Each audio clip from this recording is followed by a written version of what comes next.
Na, sziasztok, én Grisha vagyok.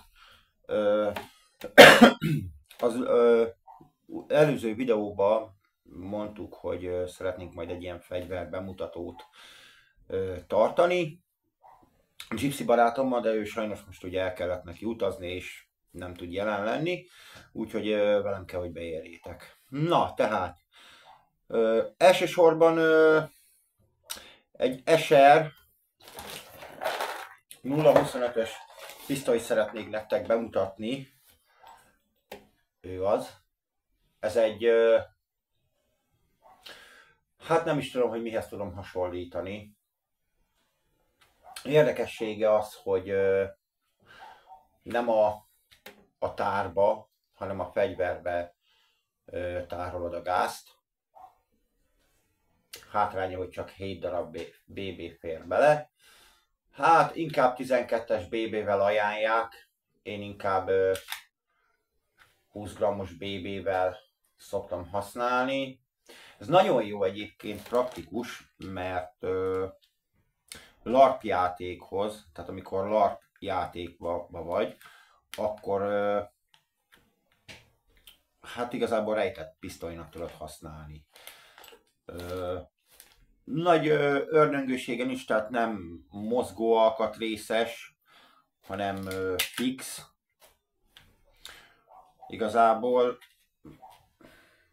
hát nem nagy az erőssége, 250 FPS, azt hiszem, most nem akarok hülyeséget sem mondani. Ez nagyon szuper tud lenni egyébként, ha valaki járt esetleg már csemőn az Airsoft Empire-en a Stalker játékon, akkor azt tudja, hogy miért előnyös egy ilyen kis pisztoly. Úgyhogy nagy vonalakban ennyi. De erről túl sok minden nem kell tudni.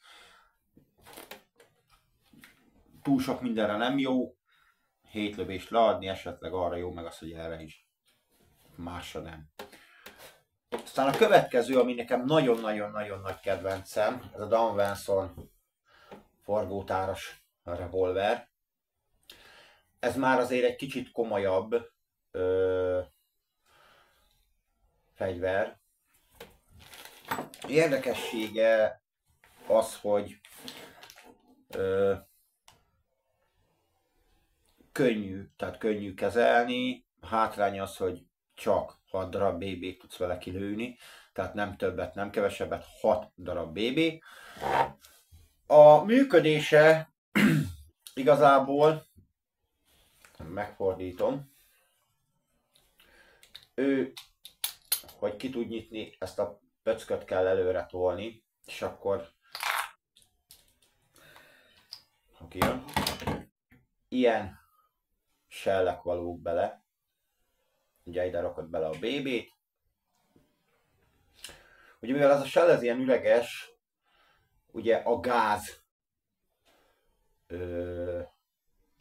löki ki a BB-t. Ez CO patronos igazából, ha majd megpróbálom nem így mutatni. Ezt a markolatot ezt hátra húzzátok, láthatjátok benne a CO patront.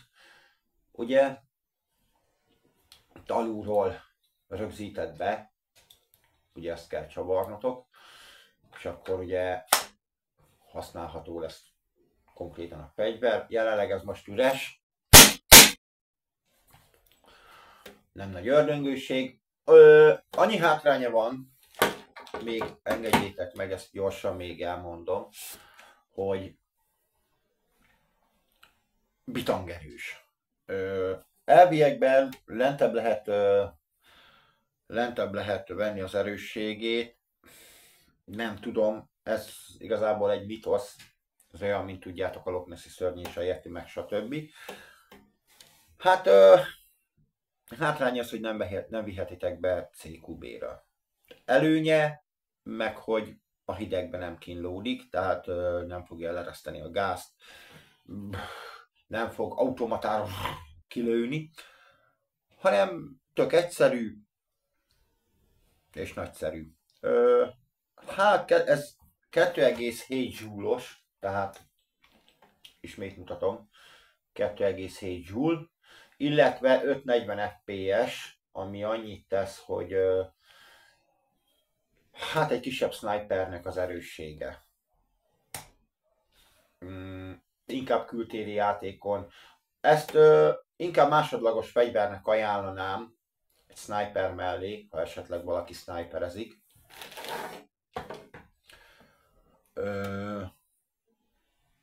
Arra teljesen jó, tehát egy másodlagos fegyvernek, hogyha esetleg a sniperek kipogy, vagy közel van valaki, akkor totálisan jó tud lenni egyébként. Mondom, hátrány az, hogy ugye CQB-ra nem viheted be, illetve nem mindegyik pályán engedik be őket. Ezt én meg is értem, tehát nem, én se szeretném, ha esetleg oldalba lőnének vele, vagy valami, de szerintem senki. Úgyhogy nagy vonalakban ennyi ezekről a fegyverekről, totálisan mondom, ennél egyszerűbb fegyver igazából szerintem nem is kell az Airsoft világába, nem egy nagy ördöngőség, úgyhogy ennek ugye a tárjába 6 darab shell fér bele, ugye 6 darab lőszerrel, BB-vel, bocsánat, helyesbítek, airsoftos nyelven, BB-vel. Ezeket a shelleket tehát, adják ezekhez a fegyverekhez, amikor rendeltek, viszont érdemes belőle többet rendelni ezekből a shellekből, mert ezek hamar elszólódnak, elhagyod, stb. Nincs másik. Ugye érdemes rendelni, pár száz forint egyébként a darabja ezeknek a shelleknek. És akkor ugye egybe érkezik meg a fegyverrel, tök jó, nagyon múl is tud lenni, főleg egy ugye olyan öfhöz, vagy valami, ami ugye ilyen shell tartók vannak, és akkor így egymás mellett, egy kalapra, vagy akármire rohadt jól tud mutatni. Úgyhogy én igazság szerint ezt a fegyvert, ezt nagyon ajánlanám pár embernek, illetve mindenkinek, aki szereti az ilyesmit, aki a legegyszerűbb fegyverekre hajt. Úgyhogy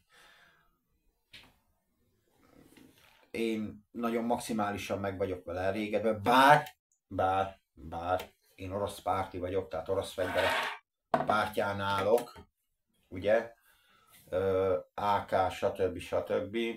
Nem tudom miért, valahogy strapabírók fegyvereknek tűnnek, úgyhogy én csak azokat, de nem vetem meg, persze nem vetem meg a többi fegyvert sem, tehát azért ezt tudni kell, csak valahogy azért a szívemhez ezek az orosz fegyverek állnak. Mondjuk jó, ez a Danvenson, ez nem orosz fegyver, egyáltalán nem.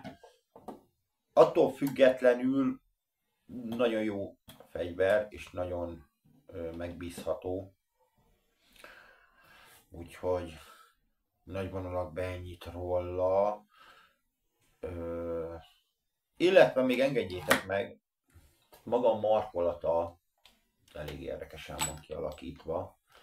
Ilyen rücskös, tehát hogy ha izzad is a kezed, akármi nem fog belőle kicsúszni a fegyver.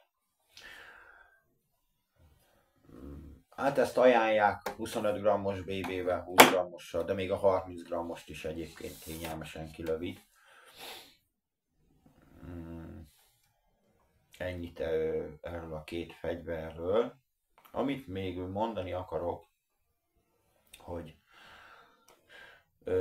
következő videóban szeretnék egy RPK-t majd bemutatni nektek, és hogy miért szeretem ezeket a orosz fegyvereket, és meg fogjátok érteni, hogy miért húz a szívem ezekhez az orosz fegyverekhez. Továbbá az RPK mellé majd egy AK-t is bemutatok, ami ugye úgy szinte saját fegyverem, és hogy miért úgy van felöltöztetve az a fegyver, ahogy. Ezt is el fogom nektek majd mondani. Jó, úgy nagy vonalakban így ennyi. Igen, azt hiszem mindent elmondtam. Nem mindent. Iratkozzatok fel, lájkoljatok, kommenteljetek. Sziasztok!